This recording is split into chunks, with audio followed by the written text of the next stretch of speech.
Muy buenas tardes, hola a todos, espero que hayan pasado una muy buena semana y iniciamos nuevamente, retomamos el curso de aborto y eutanasia con el profesor y médico Jorge Acosta, quien como hemos visto en clases anteriores se ha publicado un libro en el cual es editor y ha coordinado toda esta publicación con presentaciones en distintas universidades, otras ONG, etcétera, difundiendo estas materias que son sumamente interesantes para instruirnos también sobre algo tan importante como es la vida, el valor de la vida. Así que ahora seguimos con esta tercera sesión aquí en Foro Republicano. Así que muy bienvenido, Jorge, que el día de hoy vamos a hablar de eutanasia y sus nociones fundamentales. Así es, muchas gracias Andrés nuevamente por la invitación, a ti, a profesor Gonzalo Rojas, a Foro Republicano. Estoy muy contento de partir esta segunda parte del curso y también del libro. Hoy día les traje también la versión en tapa dura, que también está disponible el libro. Para los que quieran adquirirlo, lo pueden hacer en tiendarepublica.cl, en Librería Antártica, en Busca Libre, en Librería Pulpo, o me pueden escribir también y yo les puedo decir cómo pueden hacerlo.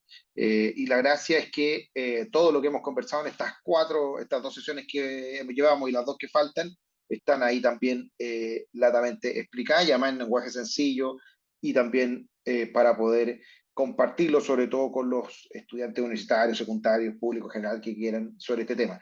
Hemos estado haciendo varias presentaciones, la próxima semana tenemos presentación en el DUOC, la semana pasada estuvimos en la Universidad de los Andes, estos días hemos estado también en colegio, el Colegio Huelén, el Colegio Tabancura, vamos a estar también en Puente Maipo el viernes, así que muy, muy, muy entretenido. Eh, Vamos entonces a la segunda parte de este curso que tiene que ver con el final de la vida, con la eutanasia. Entonces, déjenme mostrarles aquí, háganme un signo si lo ven, ¿lo pueden ver sin problema en la presentación? Sí, fantástico. Entonces, yo tengo que aquí achicar todas estas cosas para poder ver la presentación. Bueno, efectivamente, bueno, ahí también está mi correo, J. Costa República, cualquier cosa que podemos conversar también por ahí.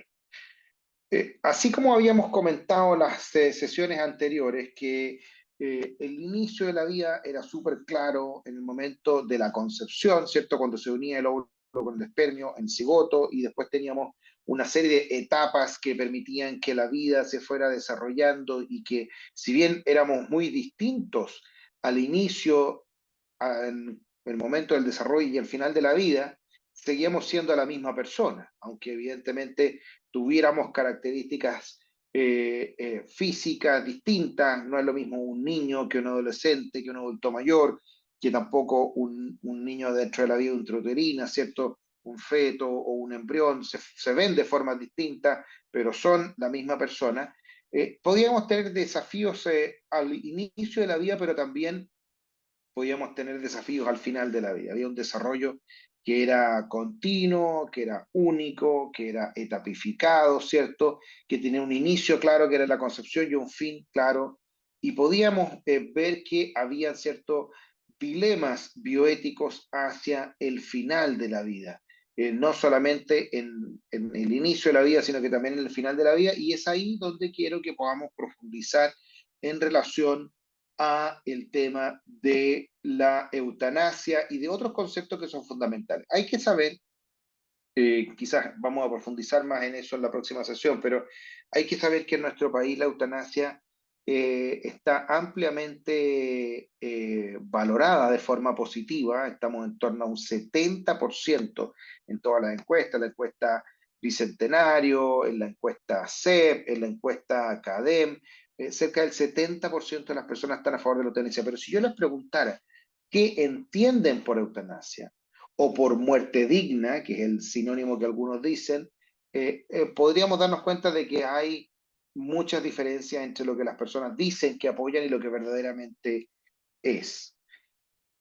Ahora, quería hacerles una pregunta, quería ponerlos en un caso, en una situación, para poder aproximarnos al estudio de lo que vamos a conversar hoy día. Les quiero hacer la siguiente propuesta, que imaginen una persona muy frágil, que es incapaz de comunicarse, que no puede levantarse por sí mismo, que no camina, que hay que asistirlo para comer y ayudarlo con el aseo personal, incluso que no puede controlar sus esfínteres, que para comunicarse con ella solo se puede intentar usar lenguaje no verbal, ya que balbucea, y es difícil saber lo que está diciendo. En definitiva, difícilmente podrá tomar una decisión en forma autónoma. Quiero preguntarles algunas cosas. Esta persona que les acabo de describir, ¿tiene dignidad? Sí, la tiene.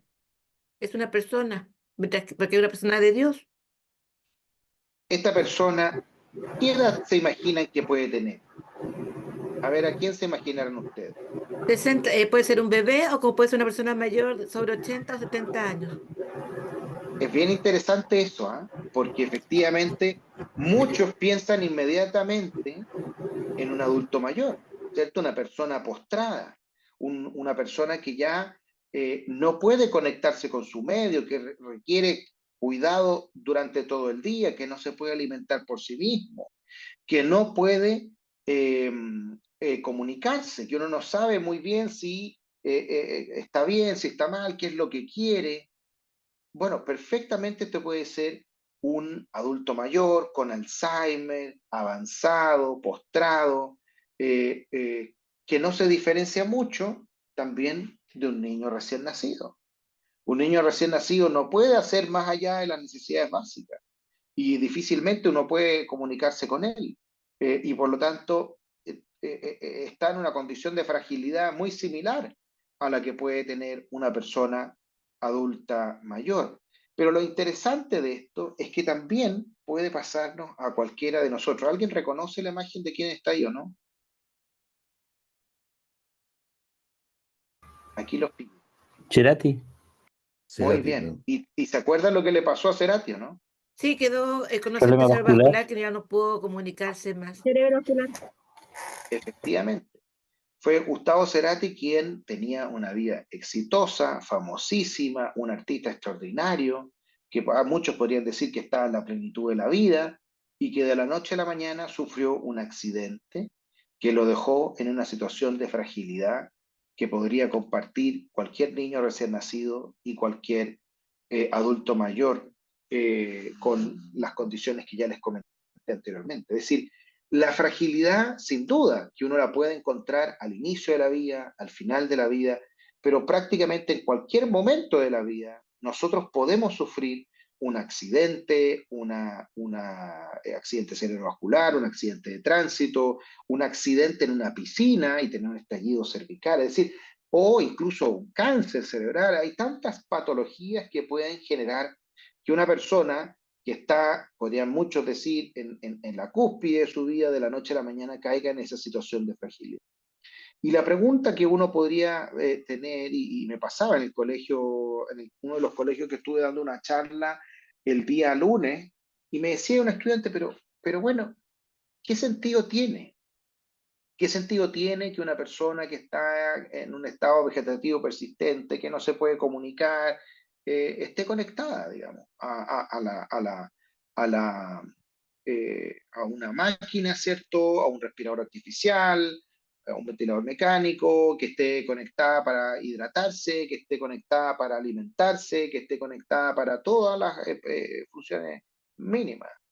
Y la verdad es que, claro, si nosotros partimos de la base que la dignidad de todo ser humano se basa en lo que somos y no en lo que tenemos, si se basa en el hecho de que somos seres humanos y no tenemos que demostrar que lo somos, entonces esa preocupación que yo tengo debería ser por la persona y no, evidentemente, por otras cosas. Y de hecho, hay algunos que sostienen que decir que me preocupo más por las condiciones en las que vive la persona antes de la existencia misma de la persona es caer de alguna manera, en la aceptación del supuesto de que hay vidas que no merecen la pena ser vividas y que deben ser desechadas. Y la pendiente que se abre con aquello, lamentablemente, es muy resbaladiza. Vamos a ir profundizando en estos temas.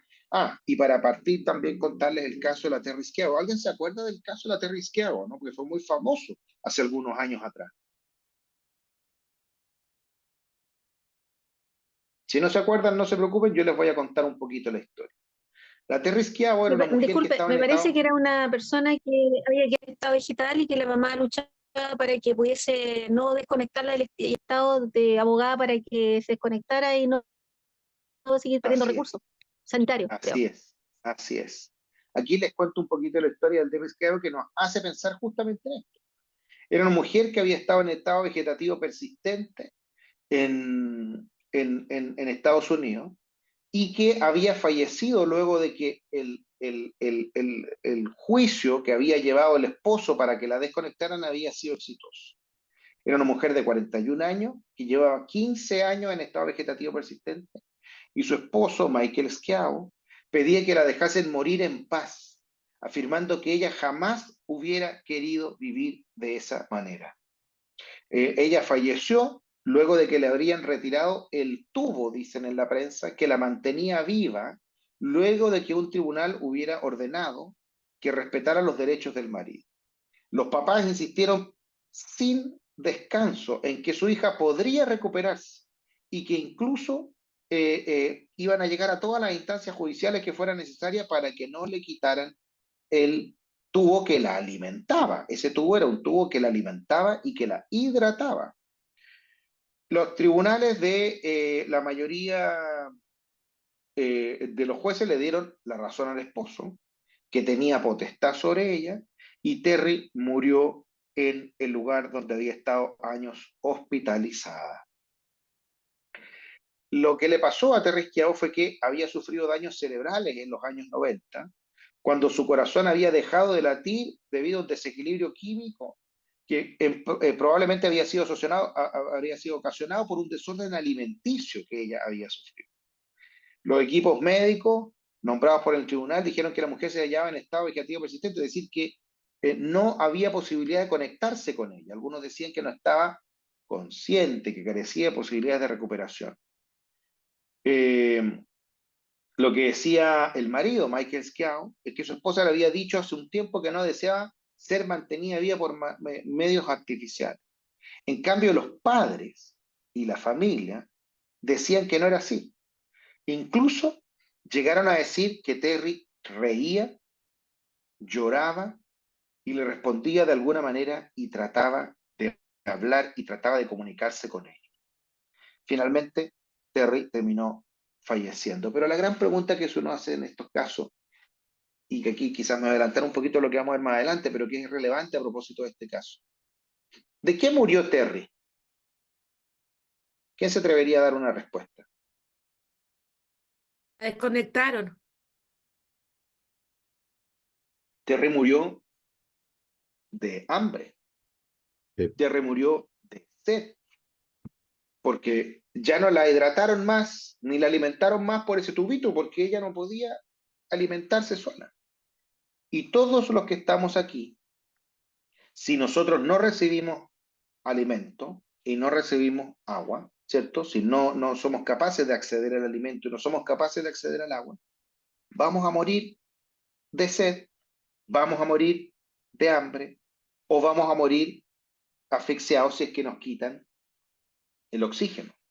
Entonces, es muy relevante darse cuenta que no es lo mismo matar que dejar morir y que cuando se decide quitarle a esta paciente esos métodos a través de los cuales estaba siendo alimentada, no se iba a morir producto de su enfermedad neurológica, sino que se iba a morir producto de justamente la no hidratación o no alimentación.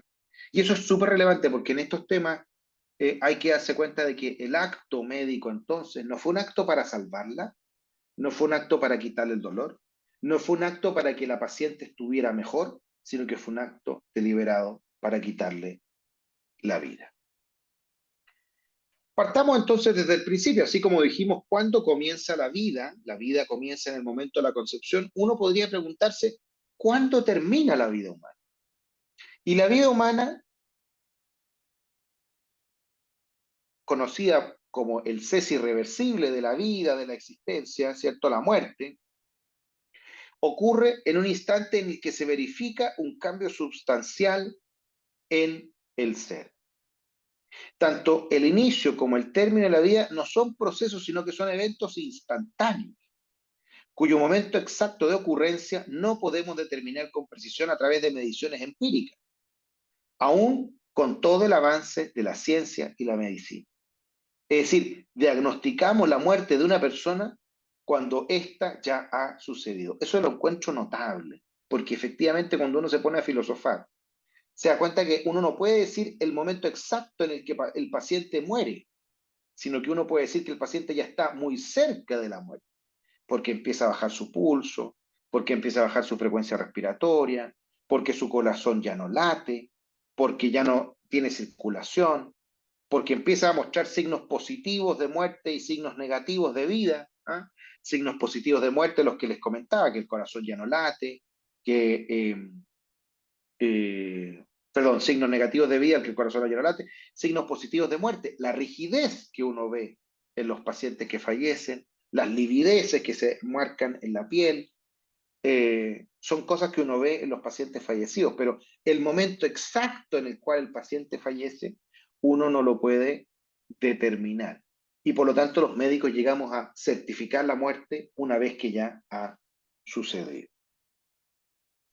Ahora, ¿cuál es la diferencia? Otro tema que no lo mencioné aquí, pero que también es importante, la mayor parte de las personas no mueren, digamos, en ventilación mecánica, no mueren en una UCI, por lo tanto, uno utiliza los típicos parámetros que son la ausencia de pulso, la ausencia de reflejos, ¿cierto? La ausencia de respiración, pero evidentemente un paciente que está en ventilación mecánica y que está, por ejemplo, con lo que se llama la muerte cerebral, se diagnostica además, ¿cierto? Cuando hay una inactividad completa de el electroencefalograma al menos en 2 oportunidades, más una arreflexia, es decir, que no tiene reflejos de ningún tipo, y obviamente que también eh, se mantienen esas condiciones solamente gracias a la administración, ¿cierto?, de algunas drogas vasoactivas que permiten que el corazón siga latiendo, pero en la medida que uno retira esas drogas vasoactivas, el corazón ya no late más, y además la respiración se produce por el ventilador mecánico.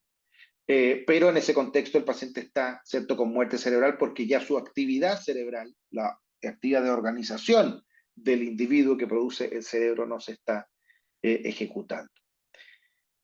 Ahora, con respecto a la diferencia entre matar y dejar morir, que es muy relevante porque moralmente es relevante y también habla del acto médico propiamente tal, tiene una relevancia fundamental desde el punto de vista ético. Es decir, cuando yo estoy hablando de que una persona va a fallecer de su enfermedad, estoy reconociendo como médico que esa persona, al igual que todos nosotros, tiene una vida que es finita, ¿cierto? Estamos reconociendo la mortalidad asociada, ¿cierto?, a la existencia misma de la persona. Y por lo Perdone, una tanto, pregunta con respecto a lo que, perdone que le interrumpa, sí, pero sí, con respecto a eso, por ejemplo, cuando a un enfermo le dan cuidados paliativos, que en el fondo al final también se muere por los cuidados paliativos, ¿eso es dejarlo morir? muy buena pregunta. Cuando el paciente muere de la enfermedad, podemos decir que estamos frente a un caso en que se está respetando, ¿cierto?, el ciclo de la vida y el paciente lo estamos dejando morir. Pero cuando el paciente muere producto del tratamiento indicado por el médico, estamos diciendo que en ese caso el paciente no lo dejamos morir, sino que el paciente activamente fallece producto del acto médico. ¿Ah? Ahora, ahí hay dos consideraciones. Uno, cuando a un paciente, por ejemplo, uno le está entregando morfina, y lo vamos a comentar más adelante también, para que no tenga dolor, uno sabe que en algún momento puede haber una cantidad de morfina tan grande que suprima, ¿cierto?, el sistema nervioso central.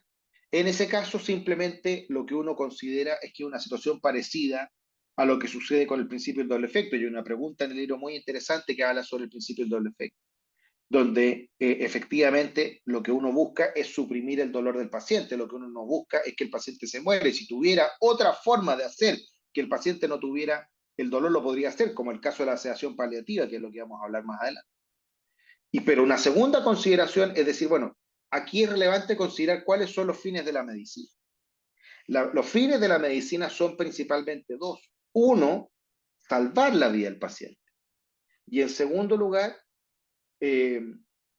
segundo lugar proporcionarle, ¿cierto?, la mayor salud al paciente y luchar contra la enfermedad. Si efectivamente yo estoy realizando un acto que termina matando al paciente, no estoy realizando un acto médico propiamente tal. Es un acto realizado por un médico o por un profesional de salud que tiene la información, pero no es un acto médico porque es un acto contrario a los fines y a los principios de la medicina. Por eso lo relevante cuando analicemos cualquier caso particular es responder a la pregunta de qué murió el paciente. Si la respuesta a la pregunta de qué murió el paciente es de su enfermedad, entonces significa que no hay ningún acto ilícito. Pero si la respuesta es que el paciente murió secundario a un acto realizado por el médico, por el personal de salud o por el propio paciente, significa que ese paciente no se murió de su enfermedad, sino que se ejecutó efectivamente una eutanasia. Más adelante también vamos a dar la definición propia de eutanasia, donde queda bastante más claro este asunto. Y también vamos a hablar de los cuidados paliativos. Ahora, ¿en qué contexto uno podría pensar que podríamos utilizar la eutanasia como una solución, podrían decir algunos, para la situación de un paciente? Y muchas veces surge en el contexto de un paciente con una enfermedad terminal. Y por eso es importante definirlo. Un paciente terminal tiene que cumplir algunas condiciones, como por ejemplo tener una enfermedad grave. No es cualquier enfermedad. Por ejemplo, no podemos decir que un paciente terminal es un paciente con diabetes y nada más. Tiene que ser una enfermedad grave. Esa enfermedad es de carácter progresivo e irreversible y con un pronóstico fatal próximo. Es decir, sabemos que el paciente está cada vez peor, no podemos evitarlo y al mismo tiempo sabemos que pronto va a morir. Y al mismo tiempo también no debe ser susceptible de un tratamiento conocido que modifique el pronóstico de muerte. O bien los recursos terapéuticos utilizados han dejado de ser eficaces. Es decir, además, todo lo que se puede hacer desde el punto de vista médico para evitar esa progresión de la enfermedad ya se ha intentado y por lo tanto, si se hace algo es inútil o no ha sido efectivo si se ha utilizado anteriormente. Por eso se dice que habitualmente los pacientes terminales tienen un pronóstico vital menor a 6 meses, habitualmente. Hay algunos que incluso hablan de un año, pero habitualmente se habla de menor de 6 meses. Es una persona que está próxima a la muerte. Ahora, ¿tiene el médico la obligación entonces de mantener la vida de su paciente por cualquier medio? Yo me acuerdo aquí cuando me preguntaban a mí cuando estaba recién entrando a estudiar medicina, ¿qué hace, doctor, si se le muere un paciente? ¿O puede permitir usted que se le muera un paciente? Y era una pregunta capciosa, porque efectivamente lo que uno tiene que tratar de decir es que siempre hay que tratar de salvar la vida del paciente, pero si el paciente muere de su enfermedad, no es necesariamente un fracaso de la medicina. No existe la obligación en todos y cada una de las circunstancias de salvar la vida del paciente, porque hay veces en que el paciente está muriendo. Y eso es reconocer, ¿cierto?, nuestra condición de mortales. Y que por lo tanto eso no significa que al paciente lo voy a abandonar, eso no significa que al paciente no lo voy a acompañar, eso no significa que le vamos a decir que no haya nada que hacer, porque siempre se puede acompañar. Pero la muerte es un hecho que sabemos que no va a suceder a todos. Y por eso es fundamental considerar que el deber moral de mantener la vida de un paciente mediante intervenciones médicas se funda en la certeza, y esa es la palabra clave, la certeza de que ese apoyo puede reportarle beneficios reales. Cuando se ha llegado a la razonable convicción de que las intervenciones médicas no son capaces de revertir el curso natural de una condición clínica que conduce inevitablemente a la muerte próxima, no existe obligación moral de mantener la vida mediante el uso de la tecnología. Es decir, por ejemplo, que es súper interesante, las órdenes de no reanimar o las decisiones que toma un paciente de no hospitalizarse. ¿Mm? Un paciente que está con cáncer, que ya sabemos que tiene un cáncer avanzado, que ya se hizo todo lo que se podía y no le ha funcionado la quimioterapia, no le ha funcionado la radioterapia, o le funcionó, pero ya no le volvió a funcionar después, y que sabemos que se está muriendo del cáncer que tiene. ¿Puedo yo reanimar, hacer reanimación cardiopulmonar de ese paciente? Por supuesto que sí, lo puedo hacer, pero sé que lo voy a reanimar y a los pocos minutos, a los pocos segundos, a las pocas horas o días, ese paciente va nuevamente a caer en un nuevo paro. Por eso es que cuando sabemos que el paciente está cerca de la muerte, generar un tratamiento innecesario es lo que se considera encarnizamiento terapéutico.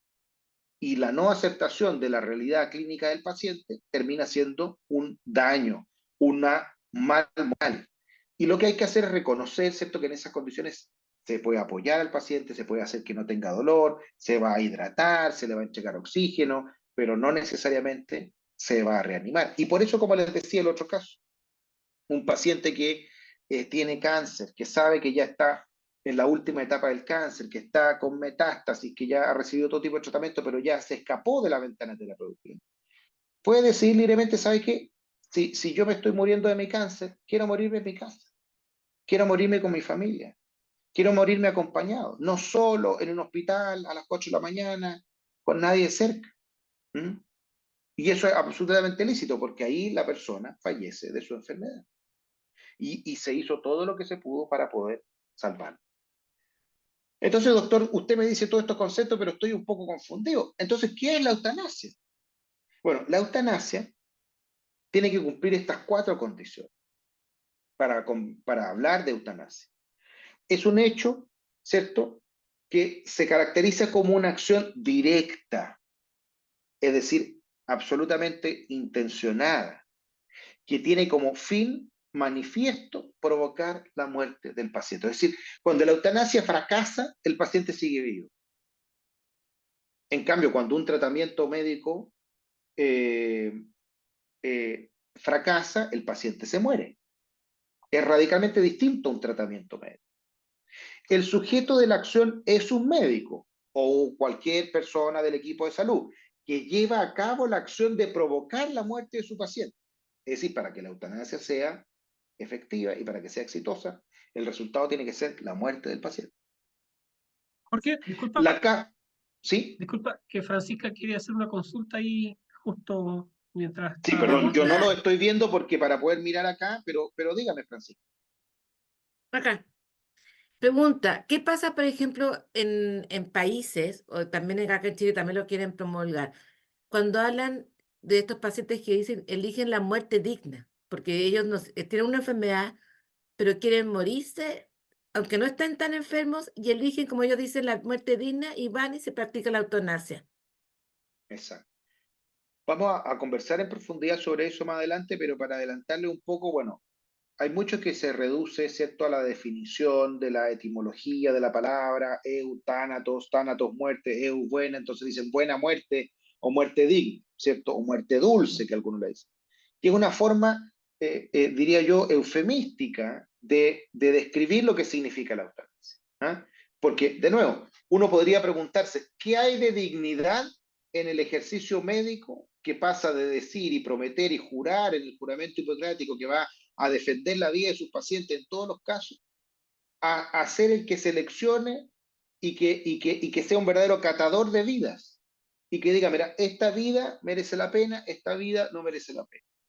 O que diga, mira, es que entonces en estas condiciones es mejor que esta persona no siga existiendo. Y al mismo tiempo, cuando no es el médico, sino que cuando es la propia persona la que dice, no, mira, yo quiero que en estas condiciones se me aplique la eutanasia y dejar de existir, es exactamente lo mismo que uno ve en el caso del suicidio. Es decir, cuando una persona está pidiendo dejar de existir, muchas veces lo hace por pérdida de expectativas de vida, por pérdida de la esperanza, por desesperanza, o muchas veces lo hace incluso por dolor. Entonces, la pregunta es, ¿la razón por la cual lo pide la persona es porque en verdad se resuelve ese problema que él argumenta que es el que lo gatilla a, a cometer la eutanasia, se resuelve verdaderamente de fondo ese problema. Y a propósito de los cuidados paliativos, aquí nos estamos adelantando un poco, pero lo vamos a ver después. O sea, en los pacientes que se aplica cuidado paliativo y que piden la eutanasia, que están dispuestos a la eutanasia, pero pasan primero por los cuidados paliativos, en un altísimo porcentaje, 80, 90%, cambian de opinión y dejan de pedir la eutanasia. Porque en realidad lo que estaban pidiendo era que se tratara el dolor, lo que estaban pidiendo era que se recuperara el sentido de la vida. Entonces, muy interesante eso, que es la eutanasia una aparente muerte digna, una aparente muerte dulce, pero en realidad solamente oculta la incapacidad de la sociedad, de la medicina, de quien quieran ustedes, de resolver el problema de fondo y comenzar a promover una cultura del desecho, del descarte, donde aquel que sufre es mejor que deje de existir antes de que deje de sufrir. Vamos a profundizar en esos temas a lo largo de la sesión de hoy día y también de la que viene. Entonces les decía que la definición de eutanasia tiene que tener estos 4 criterios. 1, que sea una acción directa, cuyo fin sea provocar la muerte, que sea realizado por un médico o el equipo de salud, y que la causa de la muerte, ¿cierto?, es el acto mismo del médico y no la enfermedad que padece, lo que comentábamos antes. Una cosa es matar, otra cosa es dejar morir. Y por último, la motivación de la acción es una supuesta y malentendida compasión frente al sufrimiento del paciente. Porque alguien podría decir, bueno, ¿por qué un médico va a querer matar a sus pacientes? Bueno, esta es muy importante. En la justificación de la eutanasia, la compasión, o sea, aquel paciente que sufre, la respuesta es la eutanasia. Y vamos a ver, por supuesto, que no lo es. Ahora, hay algunos que se preguntan, bueno, ¿cuál podría ser el rol que cumple la religión, la filosofía, la ética en el tema de la eutanasia? Y es muy interesante esto, porque la solución al problema de la eutanasia no puede reducirse simplemente a comprender la maldad de matar, sino que radica en una comprensión mucho más profunda de la bondad del vivir, que es precisamente aquello que exige, a su vez, una cierta dignidad en el morir.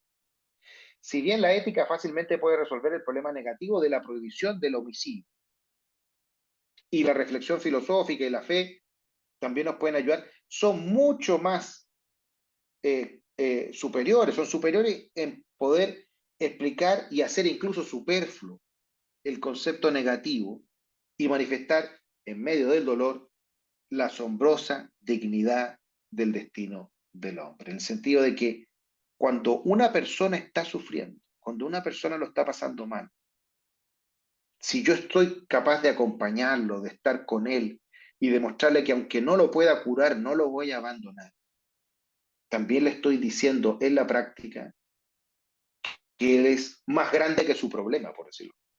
Él es más grande que su dolor, y él es más grande que su desesperanza. Y que por lo tanto es más importante para mí, para la sociedad, para su familia, para sus seres queridos. Y que es verdaderamente él lo importante y no el dolor o el sufrimiento que está teniendo. Ahora, con respecto al suicidio asistido, hay solamente una diferencia fundamental, que es quién realiza la acción. En el suicidio asistido, la acción es producida por el propio paciente, con la ayuda de un médico, que le proporciona los medios para poner término con su vida, con la intención también de aliviar el sufrimiento. Pero estas diferencias con la eutanasia son más bien circunstanciales, son menores, ¿ah? Son pocas, porque si solo la diferencia radica en la persona que realiza el acto en sí mismo sigue siendo igualmente malo.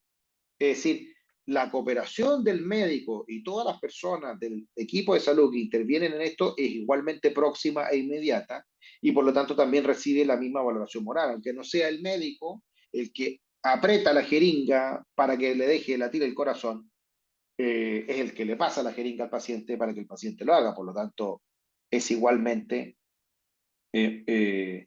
digamos, igual la valoración moral negativa que uno puede hacer de esta situación.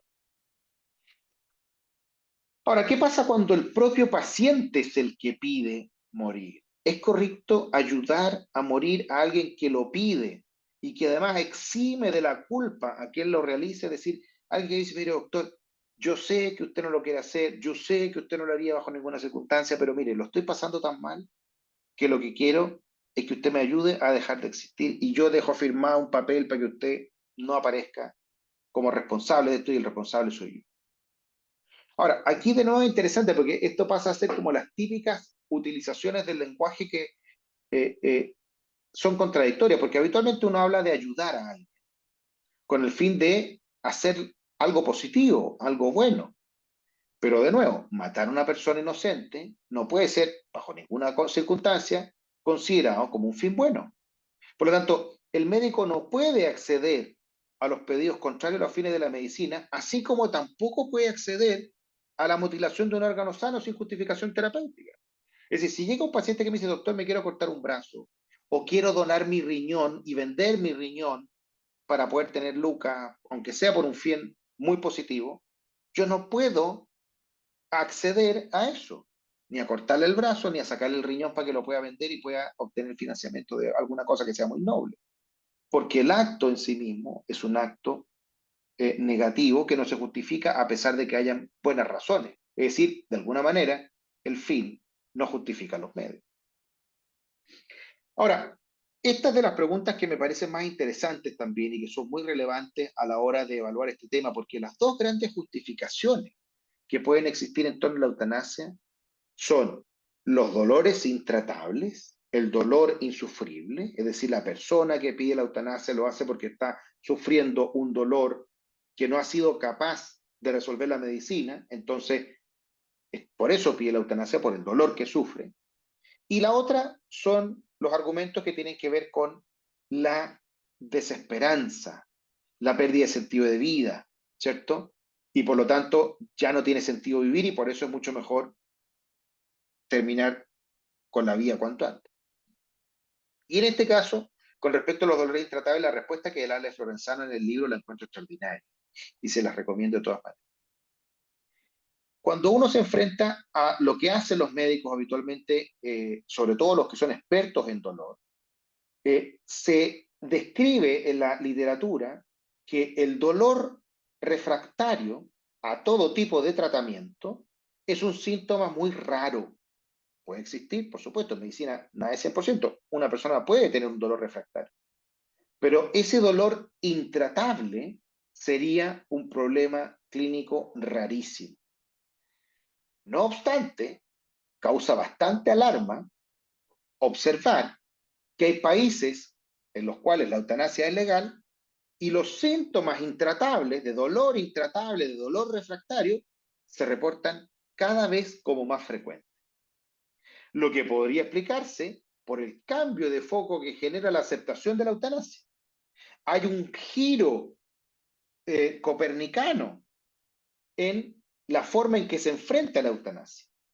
Y se pasa desde una concepción en la cual el médico se pregunta cómo aliviar el sufrimiento del paciente mientras vive y hacer todo lo posible para que no sufra, a en qué caso acabar con la vida del paciente terminal que sufre. Es un cambio radical, un paradigma distinto. Hacer todo para hacer que el paciente no sufra, esa es la posición en los países donde no hay eutanasia, a la posición de, mira, qué vidas ya no merecen tanto la pena. ¿En qué caso se puede terminar con la vida del paciente que sufre?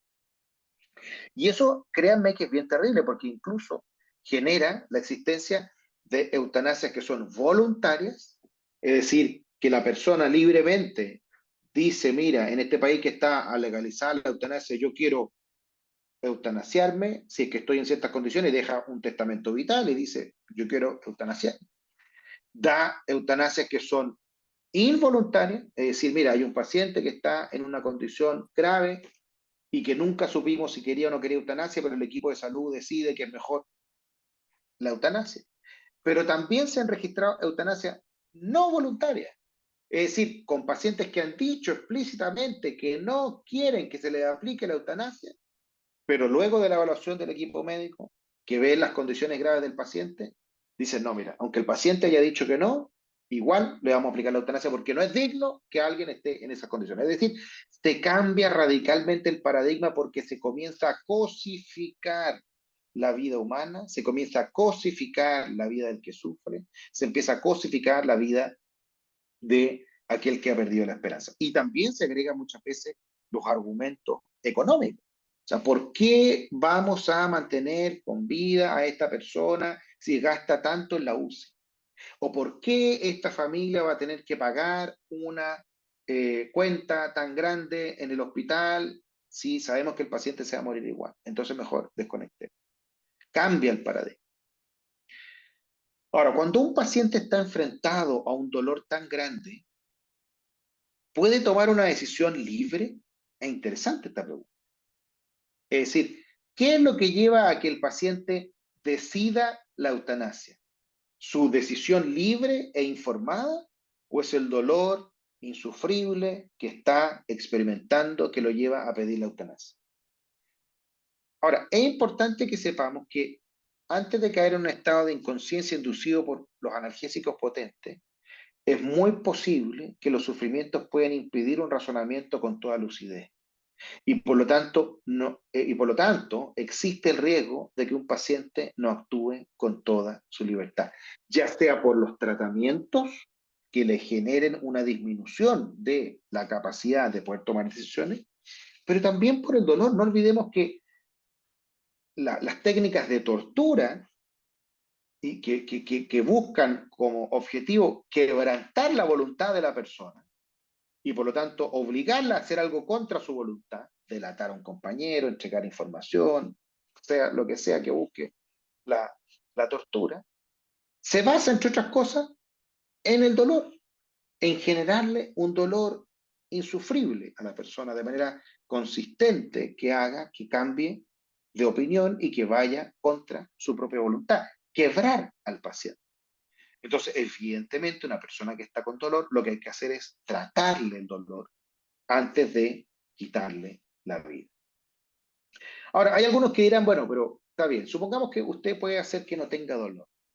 ¿Tiene sentido una vida que está marcada por el dolor y el sufrimiento? Es decir, si la persona ya perdió el sentido de su vida. Ahora, es importante darse cuenta que el valor y el sentido de una vida no se identifica con el bienestar material que conlleve. Es decir, hay gente que puede tener mucho bienestar material y que siente que su vida sigue siendo miserable, y al revés, hay gente que puede tener una vida muy modesta materialmente, pero que es muy feliz. Lo importante es saber que nosotros somos seres libres y racionales, y que por lo tanto tenemos que reconocer que la vida personal es en sí misma un bien muy superior a cualquier bien material o sensible, porque estamos hechos para la amistad, para la justicia, para la sabiduría, para la entrega de sí mismo. Y por lo tanto, es un hecho indesmentible que no puede ser transformado por ninguna autonomía individual, ni tampoco por la dificultad, ¿cierto?, de la vida, a pesar de cualquiera que sea el sufrimiento y el dolor que pueda llevar sobre sí. Y por lo tanto, si yo le digo a alguien que es mejor la muerte antes que soportar el dolor o la desesperanza, es confirmar entonces el supuesto de que es posible despojar a una vida de todo sentido.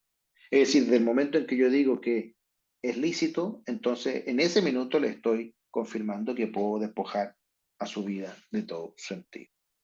¿Puede ser entonces la eutanasia un remedio para el dolor o para la desesperanza?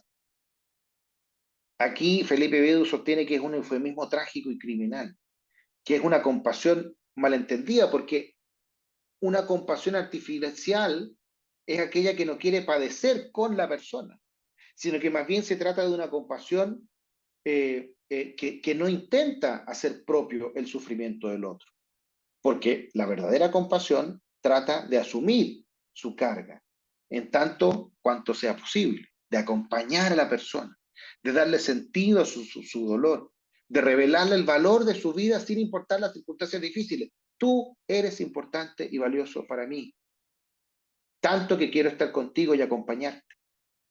El único remedio real, ni al dolor, ni a la desesperanza, ni a una vida agotada por la vejez o la enfermedad, no es una cosa material, sino que es el acompañamiento. porque muchas veces la causa de esa desesperanza no se halla en la propia vejez o la enfermedad, sino en el hecho de haberle despojado de sentido, cuando se le transmite a la persona que su vida es un sinsentido.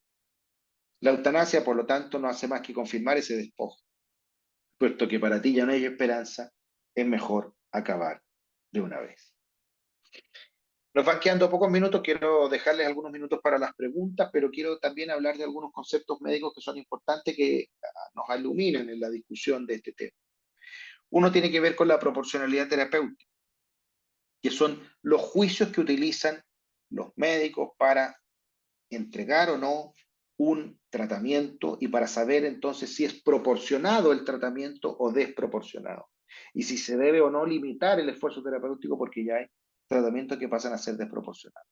Y por lo tanto el principio de proporcionalidad terapéutica es fundamental porque establece la existencia de una obligación moral de implementar las intervenciones médicas que guarden una relación de debida proporción entre los medios empleados y los resultados esperados. Las intervenciones que no ofrecen un beneficio real se consideran desproporcionadas y no existe una obligación ética de implementar. Puede incluso llegar a ser ilícita cuando solo causan sufrimiento innecesario para el paciente. Y por eso es que estar en contra de la eutanasia no es estar a favor del encarnizamiento terapéutico, porque muchos levantan el dedo inquisidor y rápidamente dicen, es que entonces usted lo que quiere es el encarnizamiento terapéutico, hacer sufrir al paciente como sea para mantenerlo vivo. Pero la respuesta es que no, porque el encarnizamiento terapéutico es la implementación de intervenciones que no ofrecen un beneficio real al paciente, que le causan sufrimiento innecesario. Se trata de conductas que están reñidas con la ética, pues no respetan el deber médico fundamental de no dañar. En latín, primum non nocere, primero no dañar. En situaciones como esa, la conducta éticamente correcta sería incluso suspender, retirar o abstenerse de implementar aquellas intervenciones sin abandonar por ello al paciente. El deber de no abandono, el principio de no abandono. Y desde el punto de vista ético, lo correcto es la utilización del adecuado esfuerzo terapéutico, la adecuación del esfuerzo terapéutico. Aquí me quiero detener un segundito solamente en eso, el principio del no abandono. Cuando ustedes escuchen a un médico que les diga ya no hay nada más que hacer, él está mintiendo. Y además está actuando pésimo como médico, porque siempre hay algo que hacer. Aunque sea estar, aunque sea acompañar, aunque sea hacerle sentir al paciente, ¿cierto? Que es importante porque es mi paciente o porque es mi familiar y voy a estar con él en esos últimos momentos de su existencia. Frente a la eutanasia, la respuesta es la medicina paliativa. ¿Y qué es la medicina paliativa?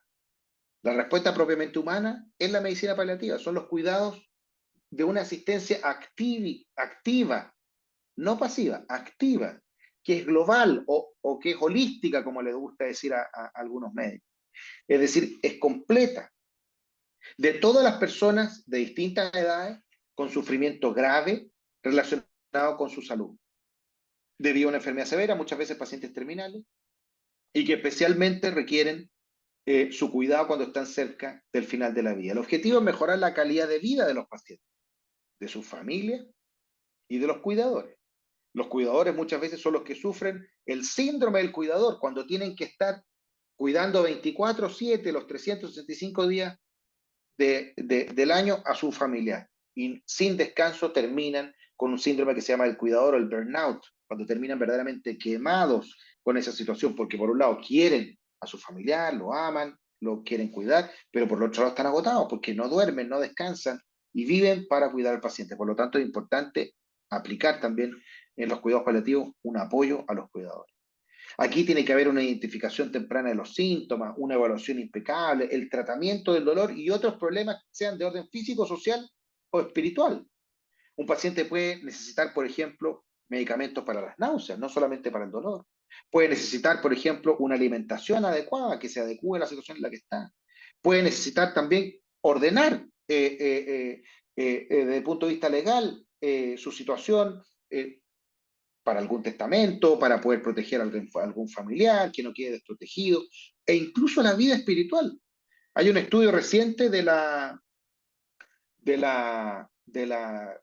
Unidad de Cuidados Paliativos de la Universidad Católica, muy interesante, que se publicó hace poco, que mostraba que era un factor protector las personas que tenían una vida espiritual, es decir, que tenían un mejor proceso de muerte y muerte, aquellos que tenían vida espiritual, que sabían su diagnóstico, que estaban acompañados por el equipo médico, que estaban acompañados por algún familiar, que morían en su casa. Los que peor les iba eran los hombres jóvenes que morían solos en el hospital y que además no tenían ningún sentido sobrenatural. Los cuidados paliativos toman su nombre del latín pallium, que significa manto o cubierta, porque se dirige a aliviar o cubrir el dolor y el sufrimiento causado por enfermedades serias. Hablábamos de esto anteriormente. ¿Es éticamente correcto el uso de la morfina u otros sedantes para el dolor, para poder paliar el dolor? Hay cierta somnolencia o sedación, que es un efecto secundario que ocurre con frecuencia y de modo previsible al administrar opiáceos potentes como la morfina. Y ahí surge una pregunta ética. ¿Es correcto privar a alguien de su conciencia solo para aliviar un síntoma? Y este punto ha sido muy reflexionado en la ética médica, concluyendo que sí, que lo es. Y que incluso podemos llegar a lo que se llama la sedación paliativa. Existe una justificación ética en lo que hablábamos antes, el principio del doble efecto, que describe las condiciones para que sea moralmente aceptable una acción que producirá previsiblemente dos efectos, uno bueno y uno malo. El bueno, que el paciente no tenga dolor. El malo, que quizás va a perder un poco su conciencia.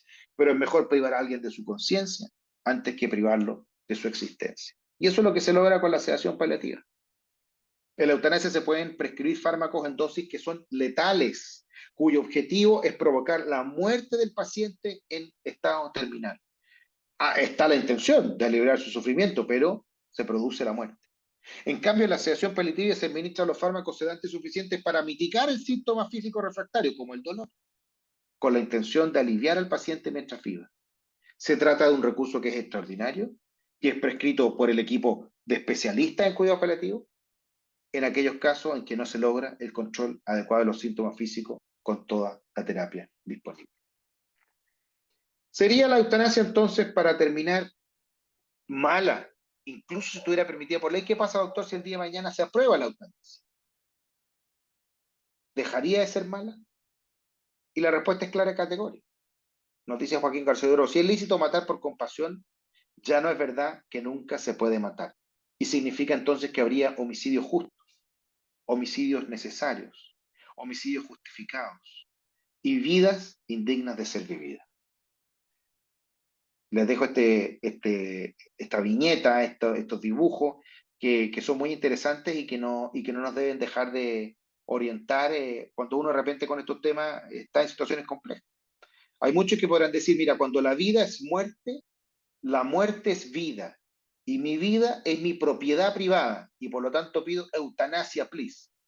Y hay muchos que se creen ese argumento, pero nunca deben olvidar lo que está en la viñeta de al lado.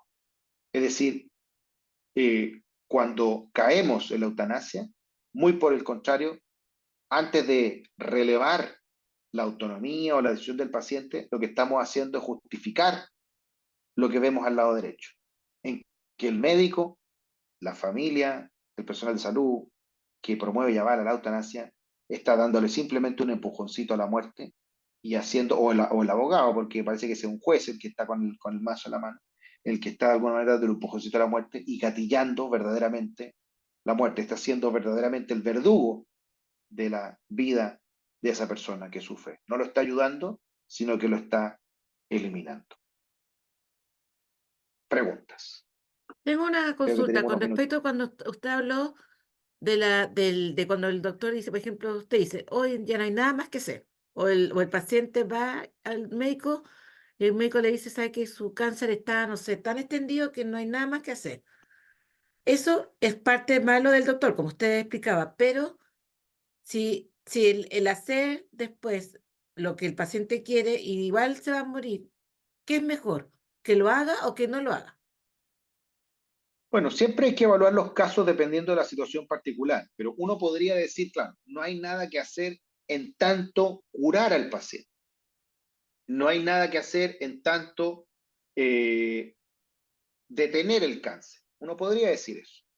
Pero sí hay mucho que hacer para cuidar al paciente, que no es lo mismo curar. Uno puede curar o no curar, pero siempre puede cuidar.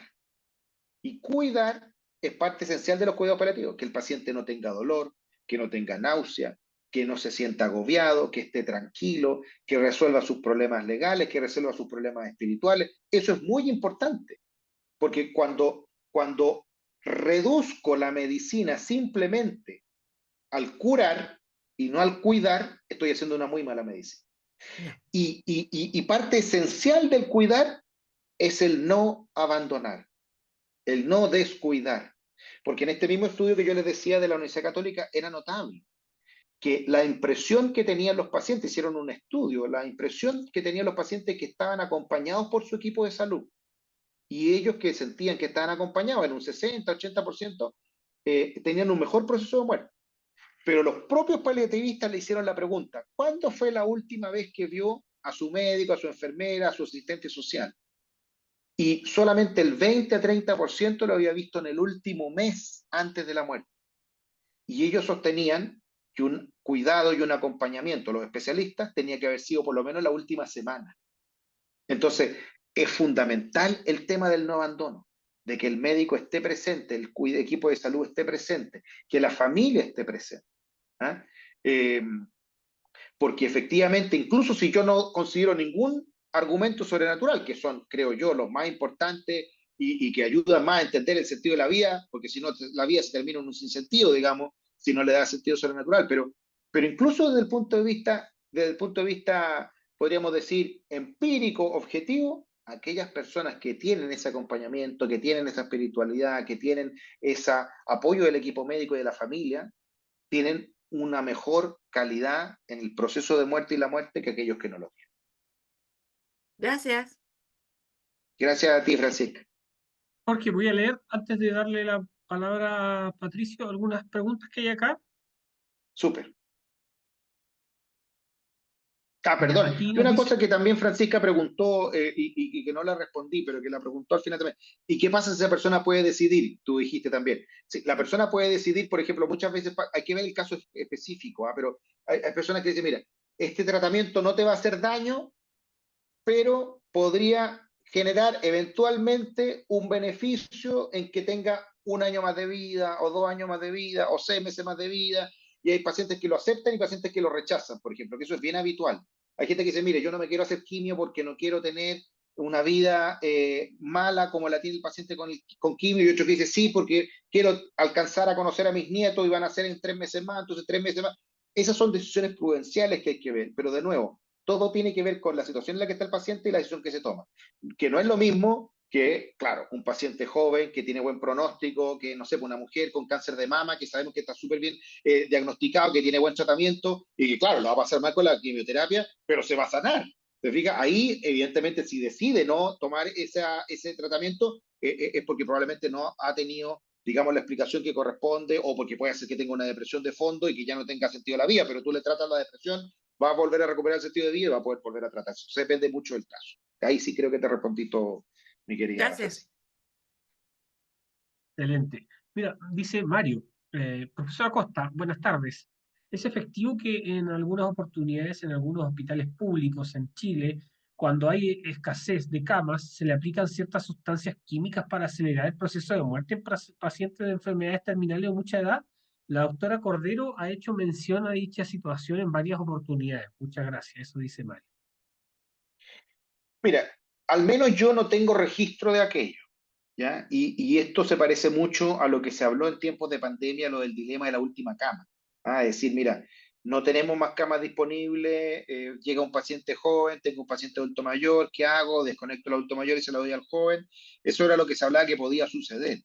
Gracias a la gestión que se produjo en el equipo de salud, de mucha gente, tanto el sector estatal como el sector privado, se logró evitar ese dilema de la última cama. ¿Ah? Y por lo menos yo no tengo registro de aquello. Y si llegara a suceder, efectivamente, eso es un ilícito y eso es eutanasia. O sea, lo que se produce ahí es deliberadamente eutanasia y la eutanasia está prohibida en nuestro país. Y el día de mañana, aunque no esté prohibida, igualmente es ilícita e inmoral, porque eso es simplemente la cosificación. Eso es lo que, como les decía yo, el médico o el equipo de salud se transforma en catadores de vida. Mira, estas vidas son dignas, estas vidas son indignas, estas merecen vivir, estas no merecen vivir. Y por lo menos eso obviamente no corresponde desde el punto de vista ético.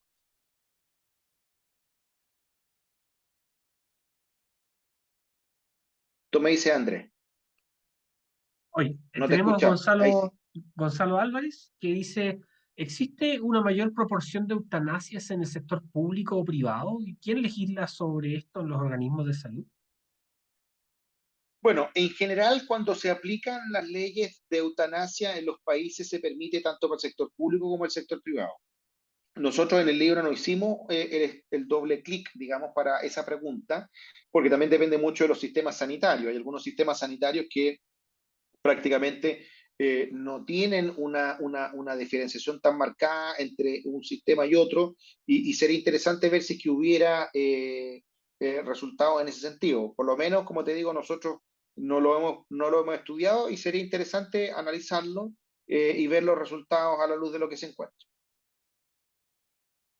Ahora queda una pregunta aquí de Erika Paz que dice, ¿cabe la intención dolosa del personal sanitario de, si bien es cierto, no hay una ejecución directa de hechos, en muchos hospitales a las personas frágiles como un anciano, como no se puede defender, poco a poco lo dejan morir al no atenderlo, evidentemente que es sabida la consecuencia que la persona va a fallecer al no brindarle la atención de calidad, porque la sociedad en su conjunto tiene un desprecio por el débil al que se le ignora, pero por eso no se le atiende y no se gastan recursos para salvarle la vida, cuestión que financian todos los ciudadanos. Ahora, como un comentario, no sé, Claro, Erika, si sí, no, quieres. es que, Erika, si quieres comentar algo.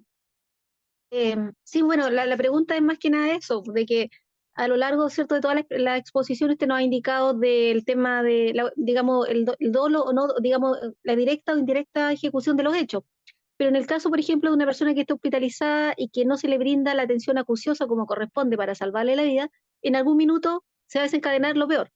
En este hecho que a lo mejor es de voluntad de los que atienden, cabe eutanasia encubierta de un punto de vista subterfugio, donde allí está presente, no evidentemente porque nadie va con una aguja, a lo mejor directamente que la persona la van a eliminar, pero sí al no darle los medicamentos, al dejarla a la persona en una indefección, va a ocurrir algo que no es un derecho humano que le quite la vida a nadie. Entonces, eso es mi pregunta, ¿acaso se da eso en el sistema?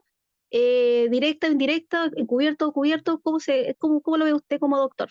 Eso. Claro, podríamos no hablar exactamente de eutanasia, por ejemplo, pero sí podríamos hablar de mala praxis. Y eso efectivamente muchas veces se da. O sea, no sé con cuánta frecuencia, yo no lo he estudiado en detalle, pero los hechos que tú describías, Erika, perfectamente son de mala praxis, es decir, que no se entregue adecuadamente el paciente el tratamiento, que se le entregue un medicamento que es inadecuado, que no se intervenga como corresponde. Eso deliberadamente es mala praxis y tiene también consecuencias legales. Ahora, lo interesante es que cuando sucedan esos hechos, evidentemente tienen que ser denunciados, tienen que ser investigados y por lo menos, evidentemente, no solamente están fuera de la ley, sino que también están fuera de toda moralidad.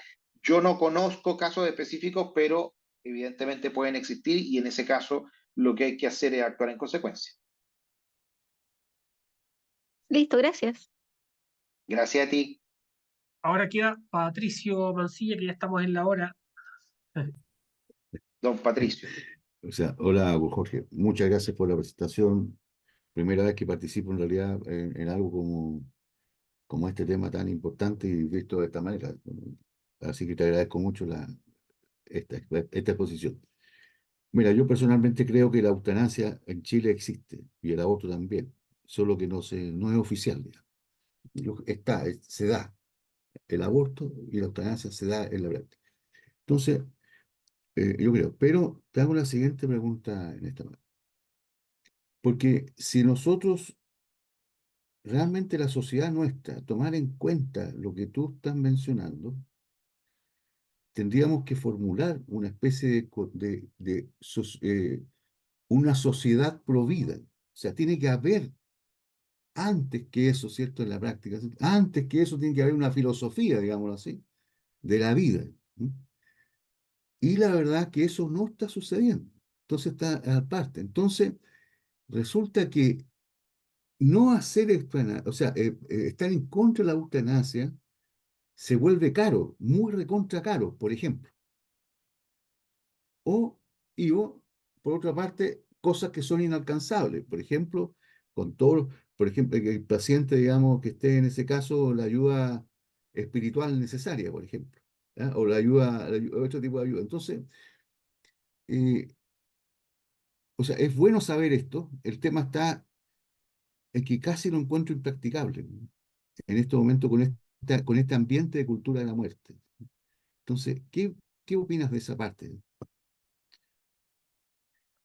Bueno, te agradezco mucho a ti también, Patricio, a todos por el interés, por la participación.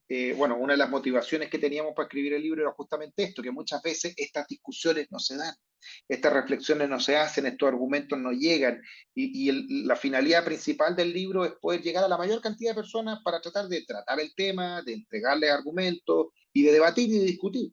Y lo que tú dices es el problema de fondo. Es decir, si yo pudiera pensar en cuál sería el objetivo en 20, 30, 50 o 100 años más, cuando ya no estemos en este mundo, es que ojalá podamos decir con orgullo de que contribuimos a construir una sociedad más humana, donde se proteja al más débil y no se actúe con la ley del más fuerte.